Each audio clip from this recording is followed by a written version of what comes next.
world where growth is the game changer and experience paves the path to success comes a podcast series that brings together visionaries and practitioners to explore how to capture value-creating growth. This series will bring you insight from the front lines of decision-making. We'll bring decades of collective wisdom to share the best practices of leadership, strategy, and governance. Welcome to Focus on Growth.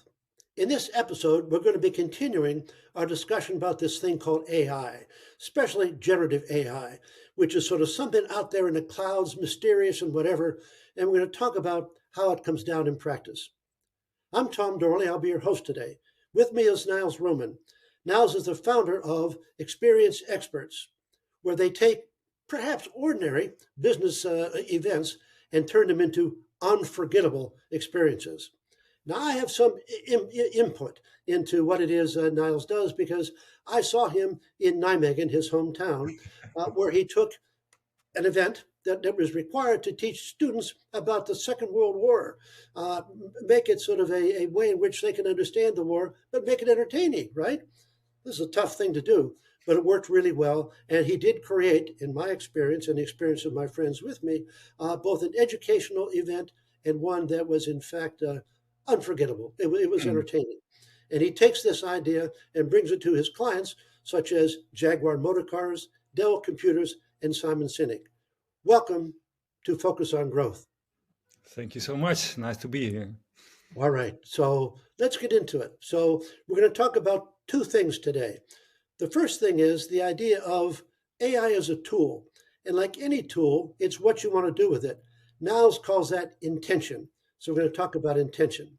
Then the second thing we're going to talk about is the fact that it's going to require human skills. We don't have to think about that, but to use AI effectively, it's going to require more and better human skills.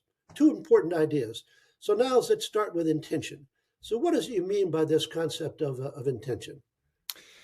Well, since AI came on my road as an entrepreneur, I started really digging into it.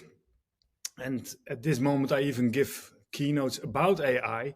And every audience asks me, is AI good or bad? Is it destructive or constructive or whatever? But the thing is, AI in itself is nothing. It's a digital tool, if you slap it down a bit. So it's all about who's using AI. And I like to make the comparison to, for instance, a knife or an axe. If I were to lay an axe on the table and we would gather around it, and I would ask a group of people, okay, what can you do with an axe? There would be people who would say, you can chop wood and we can make a fire and we can sit together and talk and bring back memories. And there would be a group of people that say, well, you can chop somebody's head off. But that's not about the axe. It's about the person holding the axe. And that's exactly the same thing with AI. It's not about AI. It doesn't have an intention in itself. It's the people using AI that can give it intention. So there's a big difference there. Oh, I like that. And because it takes it from something that says it's mystical. So no, it's not mystical. It's a tool. Yeah. Happens to be kind of interesting technology, rapidly evolving, but it's a tool. And I think that's a good way to explain it.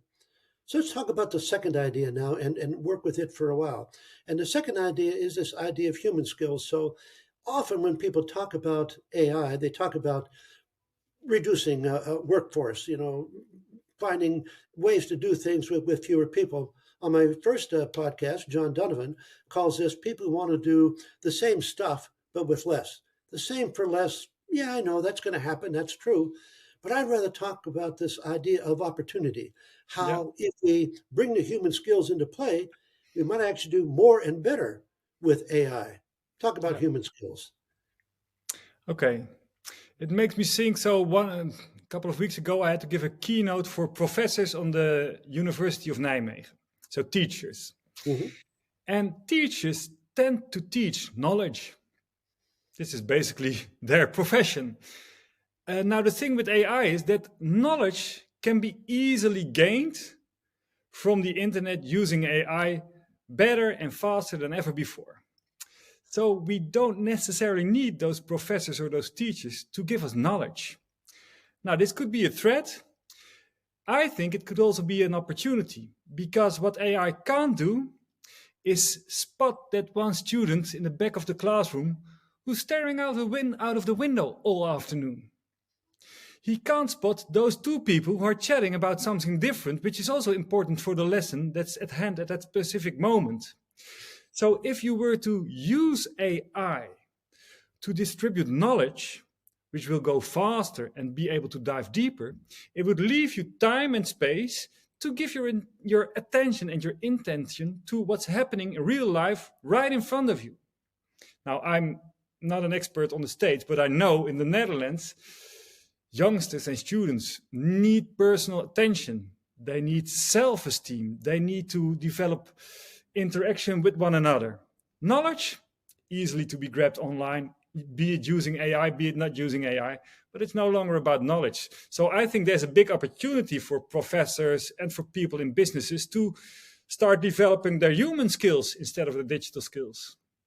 Oh, I think you're right. So one of my sons teaches at Stanford, Scott, and after 2 years of basically the kids having to do things online and all that sort of thing, and these are bright kids with great computer skills, they had great knowledge, they came back to campus and didn't really know what to do. They were lost, and it took them months to get sort of into it. And so that's sort of your example of you need the touch, you need the way to say, here's what it means. This is the knowledge. But what do you do with the knowledge? I think that's really important. Yeah. Now, yet another example, I think it's a pretty powerful example of the limitations of AI. So AI gathers up all kinds of information that reads all the books faster and whatever than you and I can, puts them into neat groups, categorizes them, and then presents them to us. Yeah. But it has some limitations. Today, it's missing some elements, correct? Yeah, it is. So I think it's probably the example I gave you of last weekend. Yes. So to put it discreetly, my son, who plays football, witnessed a young boy dying this weekend next to the field. This was a guy playing in the opposing team. Now, seeing someone die is pretty impactful. He didn't actually see him, but he heard that he died in the ambulance later on. So it brings grief. Now, if you were to ask a parent, if your son just witnessed this grief, what do?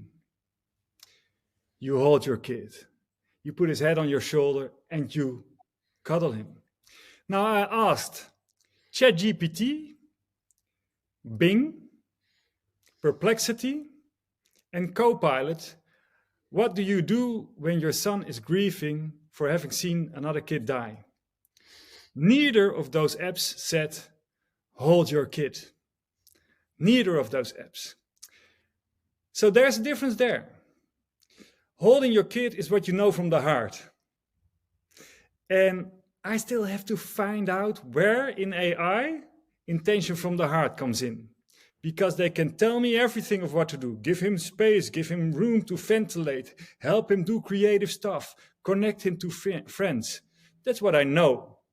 But the first thing I will do is I will hold my kid. And there's a big difference. And I think that shows the limitations of AI. It's a pretty dramatic example, I agree. No, but nonetheless, it shows the limitations of AI. And someday, AI might be able to get there, but it's not there now. So think about now, I'm running an organization here, and I hear your comment about human skills. How do I translate that idea into my company? How do I figure out a way to make people understand this idea of AI and has to be combined with the human skills? Oh, if I were to have a company, I would ask people, for instance, to use AI to write the best elevator pitch of why they are working at this specific company. Please write the best elevator pitch. Use all principles of Cialdini, use your sales, and write that speech. That's phase one. Now, walk on the stage and give me the speech. And feel what your body says at the moment that you start stepping into the spotlight. And you have to look your audience into the eyes. Feel what's happening to the palms of your hands. They're starting sweating. Have you been training those skills? Do you know the difference of being right in front of somebody or sitting diagonally because tends to be more relaxed for conversation. Now, all those skills are just simple, basic behavioral skills, which you can learn about, but that doesn't say anything about your ability to put them to work. So if I were to make people in my company feel the difference, I would have them create the most beautiful things digitally, but then convince me that they work real life and then feel the difference. I think that's a good example. So years ago, I was served on the board of the College of Engineering in my undergraduate school, Penn State.